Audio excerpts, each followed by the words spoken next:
चलिए बच्चों, अब हम नेशनल इनकम के PYQs कर रहे हैं जून 24 के पहले, ठीक है। तो जून 24 के नेशनल इनकम के क्वेश्चन देखते हैं। स्टार्ट करें। चलिए, पहला क्वेश्चन है बच्चों, when NFIA is positive. NFIA क्या होता है? Net factor income from abroad. Then GNP at MP is greater than GDP at MP. GNP at MP is less than GDP at MP. GDP at MP is greater than GNP at MP and GDP at MP is less than GNP at MP. देखो NFIA कहाँ use होता है? National और domestic में ना। जब हम national is equal to domestic plus, यही होता है। तो आपका क्वेश्चन क्या कह रहा है? NFIA क्या है? अब बताओ, NFIA अगर पॉजिटिव है तो क्या ज्यादा होगा? नेशनल ज्यादा होगा या डोमेस्टिक ज्यादा होगा? तो हमारा ऑप्शन क्या आएगा? ए।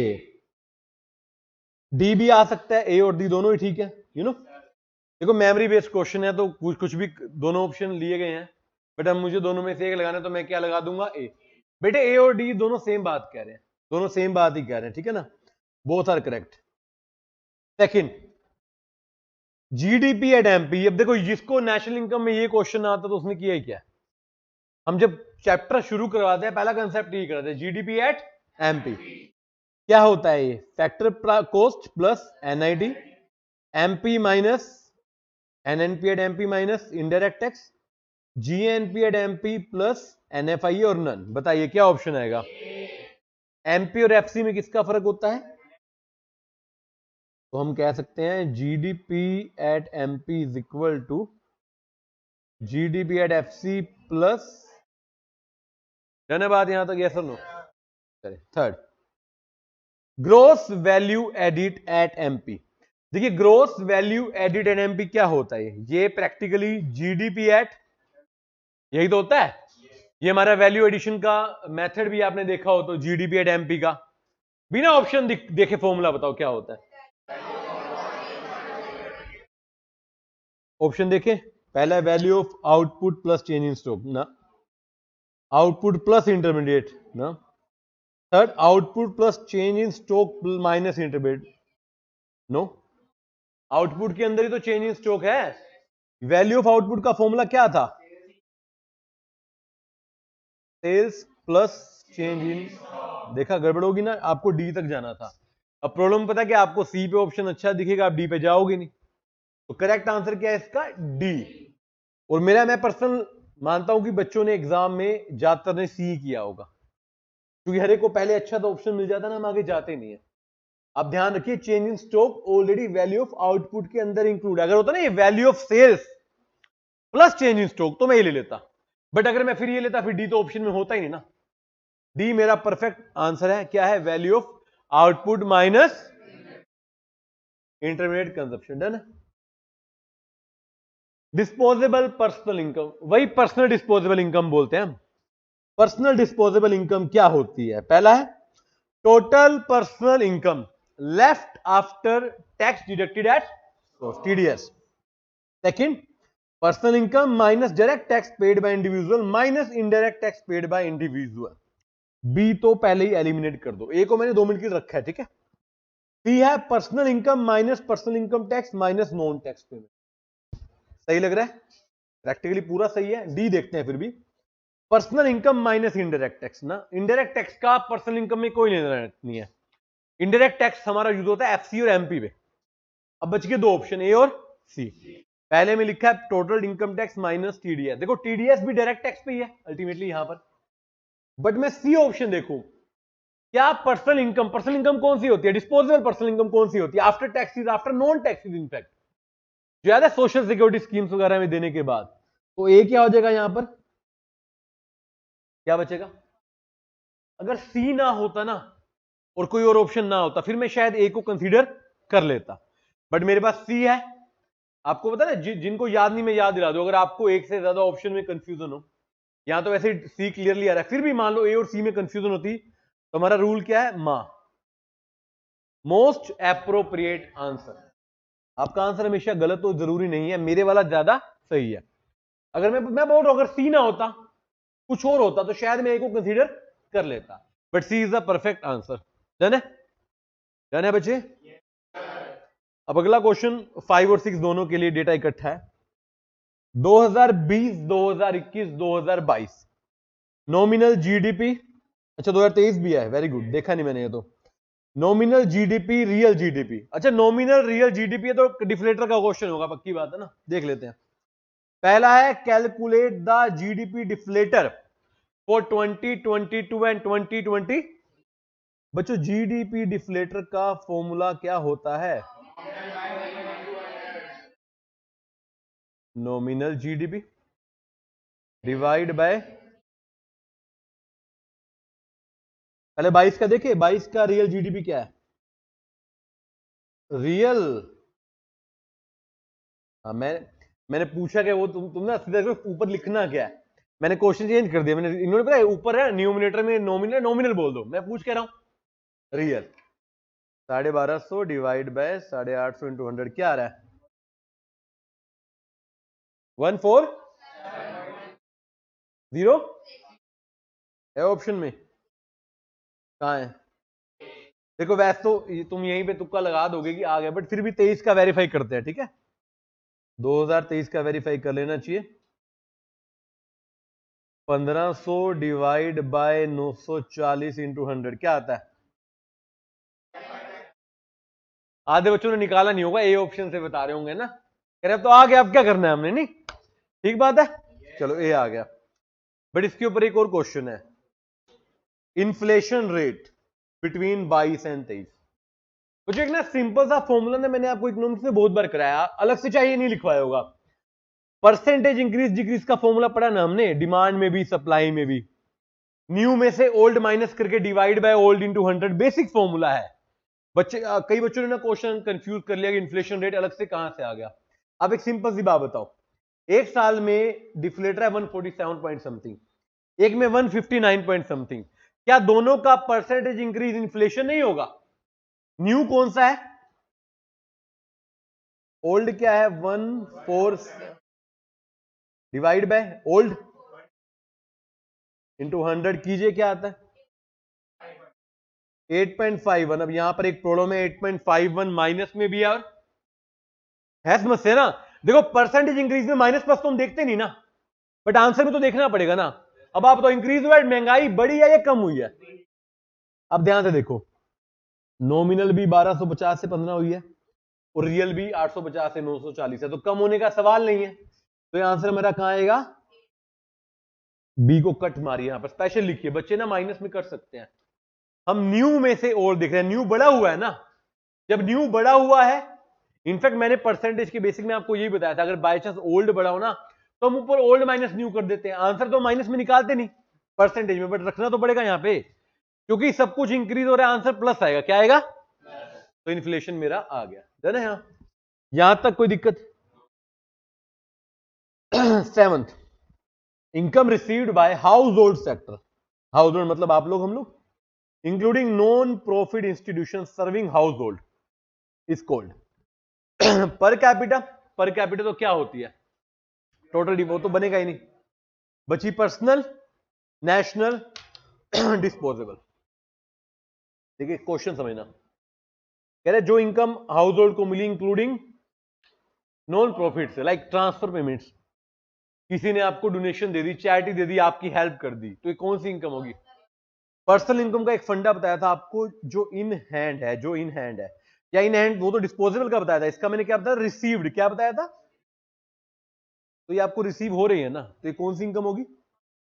नेशनल है नहीं, डिस्पोजेबल तो after taxes and non taxes होती है। ध्यान रखिएगा, आपको मैंने क्या कहा था, पर्सनल इनकम का फंडा है, कहीं से भी कोई भी पैसा आपको मिल रहा है पर्सनल में जोड़ दो, तो इसका आंसर क्या आएगा? अब तो एक इंटरेस्टिंग मैं बताऊं, ज्यादातर बच्चों ने एग्जाम में इसको नेशनल इनकम लगाया, क्योंकि उनको कुछ समझ नहीं आया, उन्होंने लॉजिक भूल गए कि रिसीट बेस पे कौन सी होती है? पर्सनल। और चारों में सबसे अच्छा कौन सा था कि जो ना समझे नेशनल इनकम में डाल दो। बच्चे ने मुझे पता, मैंने रीजन पूछा, कहता है जब कुछ नहीं समझा तो नेशनल है, ऐसा नहीं होता। जो रिसीट हुई, देखो दो बेसिक फंडा बताए थे आपको, जो रिसीट हुई है वो पर्सनल है, और जो after taxes non taxes in hand आई है वो कौन सी है? सिंपल सा फंडा। देखो 7 क्वेश्चन, कोई मुश्किल लगा आपको अभी तक? बट पेपर में मुश्किल लग जाते हैं बच्चों को, समझ रहे हो। 8th, ये बड़ा अच्छा क्वेश्चन है, ये मैं डिस्कस करूंगा, आपसे आंसर मांगूंगा, अभी ना बोलने देना पहले।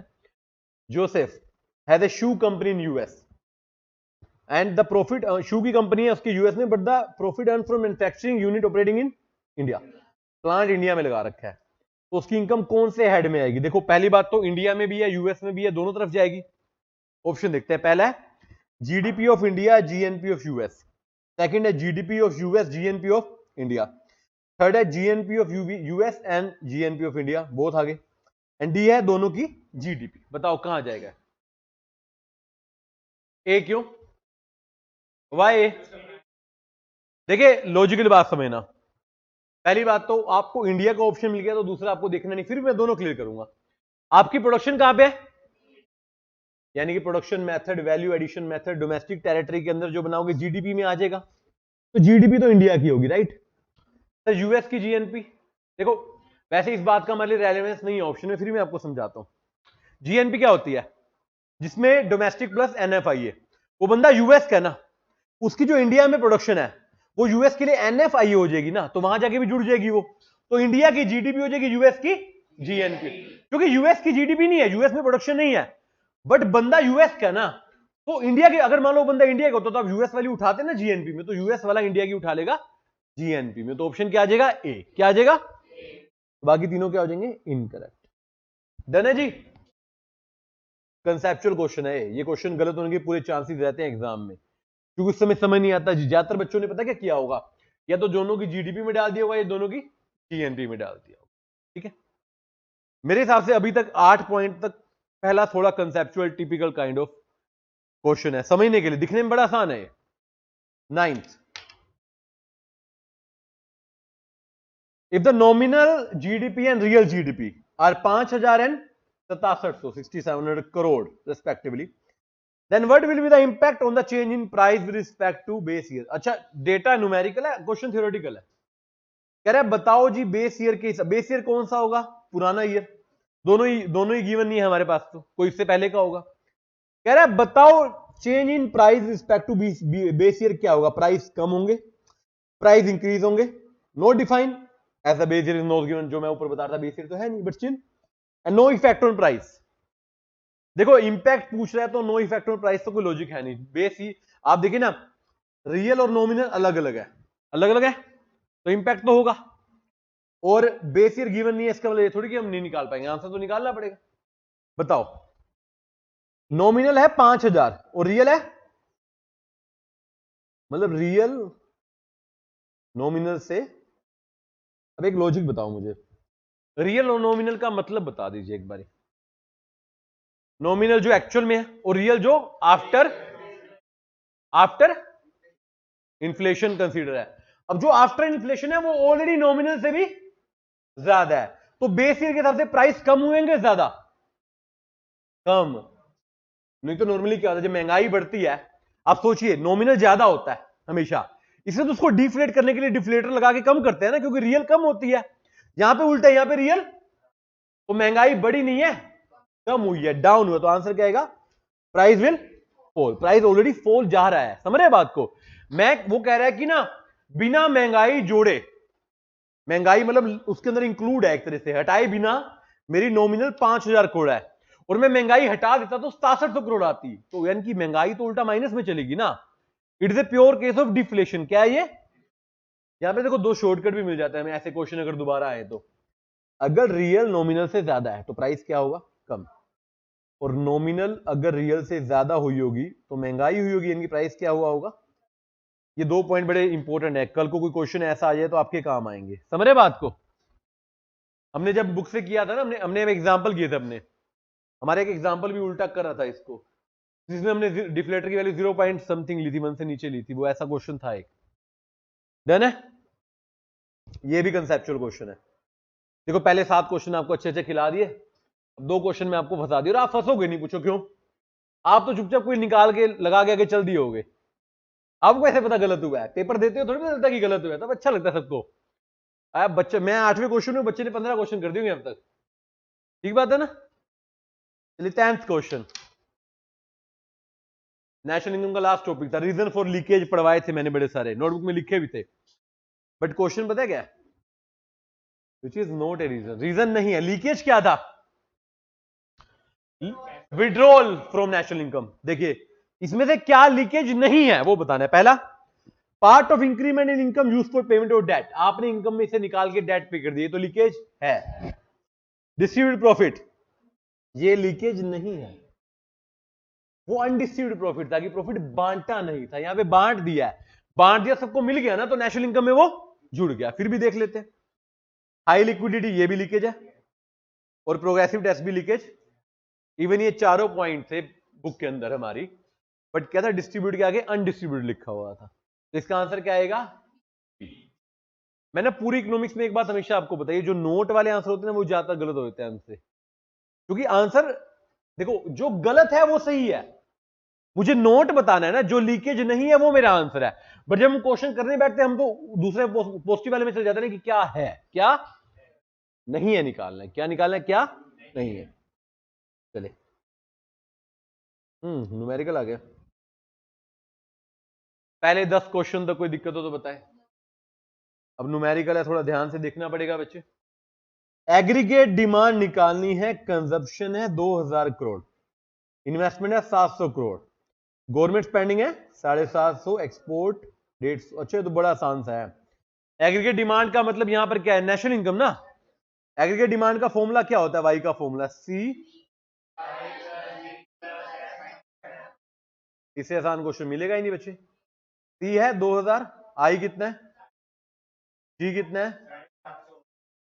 एक्स 150, सोल्व करना क्या आता है, 3550 ऑप्शन है, बड़ा आसान सा हो गया, ए है हमारे पास, वेरी गुड, डन है। 12th क्वेश्चन, आप बताओ ना। हाँ अब आया क्वेश्चन मेरे टाइप का, पढ़ लेते हैं। टी क्या हुआ बेटे, टी इक्वेशन में गिवन है, ठीक है, 200 plus 0.8 Y, G is equal to T is equal to 150। आप बताता हो ना, I is equal to 200 and T R is equal to 75। निकालना है इक्विलिब्रियम प्राइस, मतलब वही निकालना, तो देखो वाई है, एग्रीगेट डिमांड बोलो, इक्विलिब्रियम प्राइस बोलो, निकालना तो नेशनल इनकम ही है। अब नेशनल इनकम का फॉर्मूला क्या होता है, सी प्लस आई प्लस जी, जो जो डाटा है। अच्छा सी तो है, पूरा नहीं है, आई भी है, जी भी है, बट सर सी नहीं पूरा ना, सी क्या है,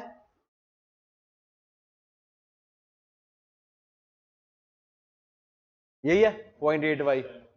अब कैसे इसको सोल्व करें, और ये टी क्या है और टी आर क्या है, सोच वाली बात है, बड़ा मुश्किल काम हो गया है। तो कोई बता सकता है क्या ये, टोटल रिवेन्यू का यहाँ पे क्या प्रोडक्शन निकाल रहा हूँ टोटल रिवेन्यू से, सोच के देखिए। टैक्स रेट 75% टैक्स रेट, वाह।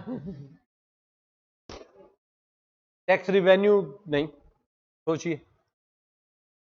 एक इक्वेशन समझ आ रही है आपको, 200 तो हमारी ऑटोनोमस कंजप्शन होगी, 0.8 हमारी इंड्यूस एमपीसी वाली होगी, बट वाई की जगह पर क्या आएगा, वाई की जगह पर क्या आएगा, सोच के देखिए इस बात को।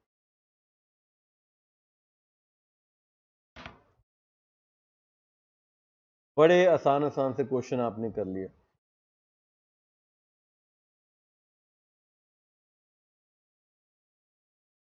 बच्चे तुक्के मार रहे हैं, सोचिए। देखो G is equal to T का, G तो आपको पता है गवर्नमेंट एक्सपेंडिचर, ये तो क्लियर हो गया ना। व्हाट इज टी, इनकम क्या होती है, टी और टी आर क्या बताना चाह रहा है आपको, सोच कर देखिए। चलो टी मतलब टैक्स, चलो मान लेते हैं टी मतलब, इन्होंने कहा टैक्स तो टैक्स, और कुछ।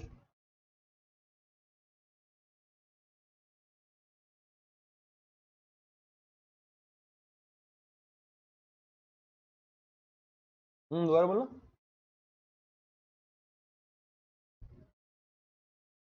टी तो देखो टैक्स ही है, ठीक है, वो तो मैं समझ गया, टी आर क्या है,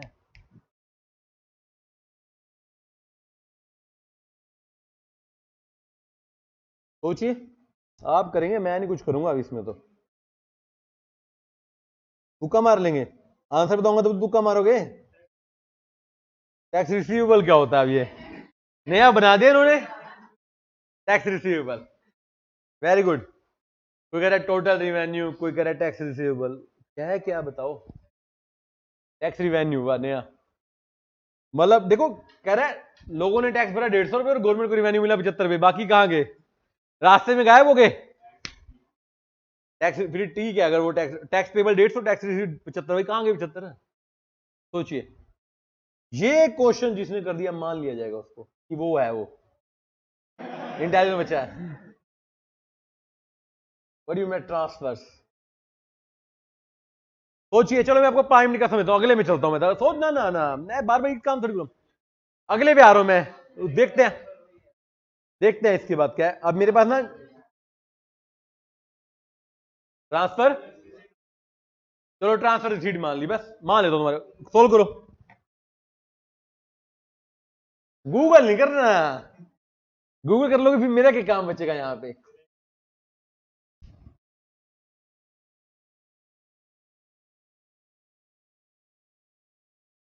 करो करो, सोल्व करो, चलो 2 मिनट का समय था, सोल्व कर लो, ठीक है। अरे बड़ा आसान सा क्वेश्चन है। जिनका बी आ रहा है पहले बी वाले बताएं क्यों बी आएगा, क्योंकि बी गलत है, मैं पहले बता दूं। बट रीजन देखो, जस्टिफिकेशन जाननी बड़ी जरूरी है। देखो मैं अगर मैंने खुद मैं ऐसे वीडियो बना के घर पे भेज देता, डिस्कस क्लास में इसलिए तो करना है कि पेपर में ऐसा क्वेश्चन आ सकता है। बताओ जी बी क्यों है आपके हिसाब से?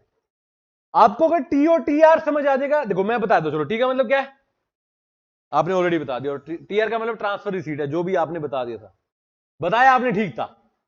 उसको डालो कैसे? देखो कंजप्शन में आपका जो है खर्चा आएगा वो पर्सनल इनकम टैक्स के हिसाब से, पर्सनल के हिसाब से आएगा ना, personal kind of personal income. एक बात बताओ, आपकी पर्सनल इनकम में मैंने कुछ दिया आपको, पर्सनल मानो, डिस्पोजल मांगो, टैक्सेस हैं, टैक्सेस माइनस होंगे प्लस होंगे, और जो ट्रांसफर रिसीट आएंगे वो, अभी ऊपर आपने क्वेश्चन किया सोशल वाला, वहां पे आपने क्या किया था? प्लस। क्या किया था? तो ये जो वाई है, वाई ये क्या है? वाई, इसमें हमें टैक्स माइनस करना चाहिए और टी आर जोड़ना चाहिए। मैं समझाता हूं कैसे। y is equal to C plus I plus X, और एम तो है ही नहीं, छोड़ दो उसको। अब देखना, y इज इक्वल टू सी क्या है? 200 प्लस 0.8 y, 0.8 y, यानी कि जो y है उसमें से अगर 150 माइनस कर दें टैक्स का और 75 जोड़ दें, यही होगा? यस और नो? प्लस जी क्या है हमारा? ये रहा 150, और आई क्या है हमारा? सोल्व करो इसको, हो जाएगा, करो ट्राई एक बारी। वाई को एक साइड ले जाना, सोल्व करके आंसर निकलना चाहिए आपका। ट्राई करें, कराऊं क्या? चलो आप भी सोल्व करो, मैं भी सोल्व करता हूं। वाई इज इक्वल टू, करो करो एक बार सोल्व करो। 0.8 वाई माइनस 75 प्लस 150 प्लस 200, करे भाई सोल्व करो। अभी भी यार 150 में से क्या बात होगी? 150 के 150 ही तो होगा।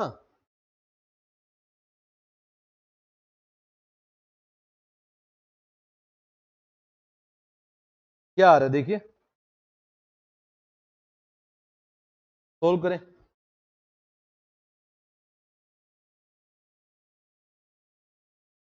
कर लो यार, ये भी कराऊं मैं?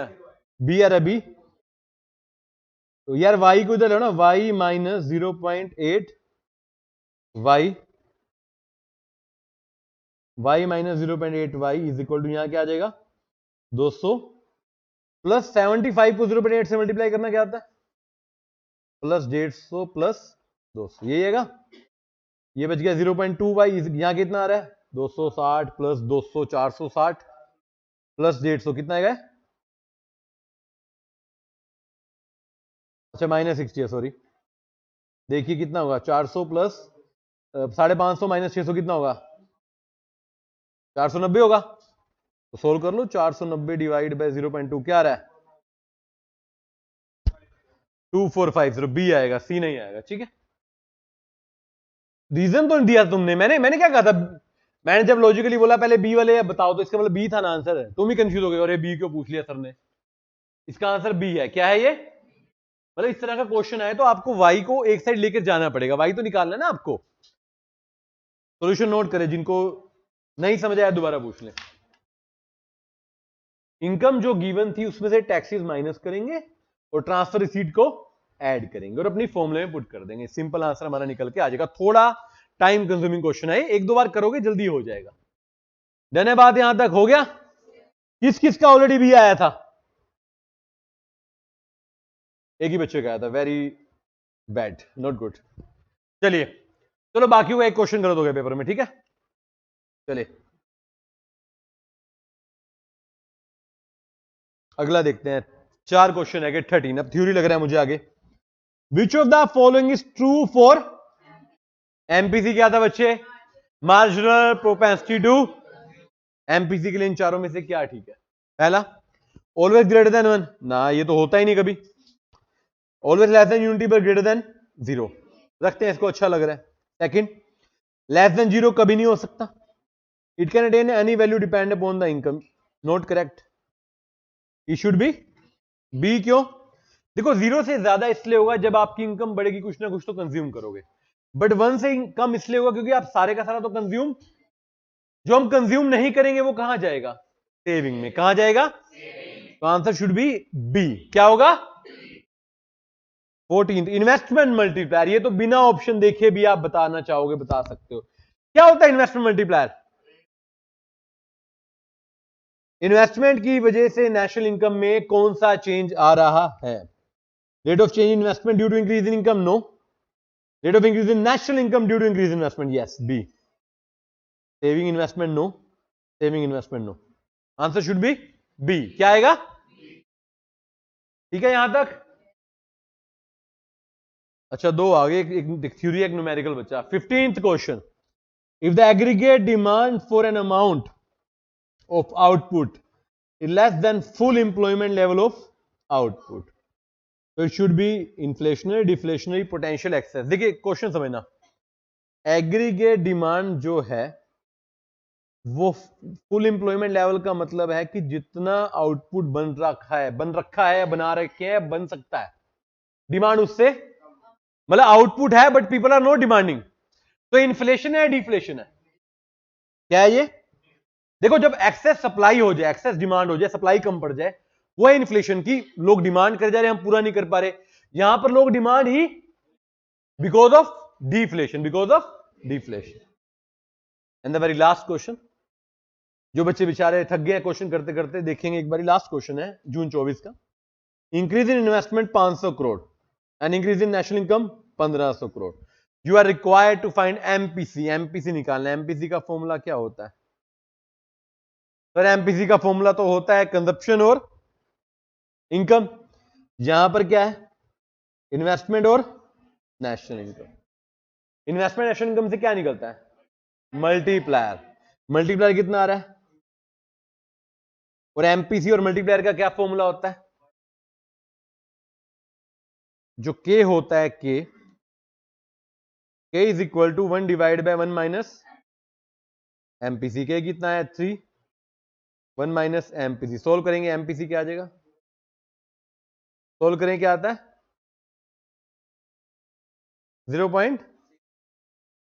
डन है? तो 16 क्वेश्चन है। अब आप देखिए 16 में से कितने आप खुद कर पाए थे? कितने बेटे? मैच कीजिए। जिनके 12, 13, 14, 15 हो गए वेरी गुड, जिनके 16 हो गए एक्सीलेंट है वो तो बात। चलिए कोई मुश्किल लगा क्वेश्चन? एक दो कंसेप्चुअल थे, एक दो मुश्किल थे, बट ठीक है। ओवरऑल 16 क्वेश्चन है, नॉट ए बैड थिंग यार। इतना बड़ा चैप्टर है अपने आप में और 16 नंबर की वेटेज बहुत अच्छी वेटेज है, ठीक है। तो आई थिंक सबको सारे क्वेश्चन क्लियर है। तो जून 24 का नेशनल इनकम का पीवाईक्यू क्या होता है यहां पर? एक बार दोबारा इन्हें पढ़े और जो न्यूमेरिकल है खासकर उनको सोल्व करके देखें नोटबुक पे, और जो कंसेप्चुअल क्वेश्चन है पॉजिटिव नेगेटिव वाले, कम ज्यादा वाले, उनको पढ़ें एक बार। फिर भी कोई डाउट लगे तो फिर इस टॉपिक को आपको नोटबुक और बुक से पढ़ने की आवश्यकता है। टॉपिक को करते हैं यहीं पर समाप्त। जय श्री राम, जय माता दी।